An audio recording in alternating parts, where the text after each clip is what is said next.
Good morning everyone. எல்லாரும் எப்படி இருக்கிறீங்க? இந்த புதிய நாளை ஏசப்பா நம்மளுக்கு கொடுத்ததுக்காக அவருக்கு நன்றி சொல்லுவோம். இன்னைக்கு படிக்க போகிற வேத வசனங்கள் சங்கீதம் 15.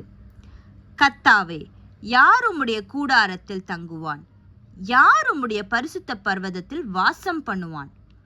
உத்தமனாய் நடந்து நீதியை நடப்பித்து மனதார சத்தியத்தை பேசுகிறவன் தானே. அவன் தன் நாவினால் புறங்கூறாமலும் தன் தோழனுக்கு தீங்கு செய்யாமலும் தன் அயலான் மேல் சொல்லும்படி நிந்தையான பேச்சை எடுக்காமலும் இருக்கிறான். ஆகாதவன் அவன் பார்வைக்கு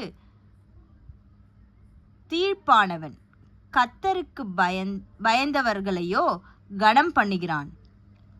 ஆணையிட்டதில் தனக்கு நஷ்டம் வந்தாலும் தவறாதிருக்கிறான்.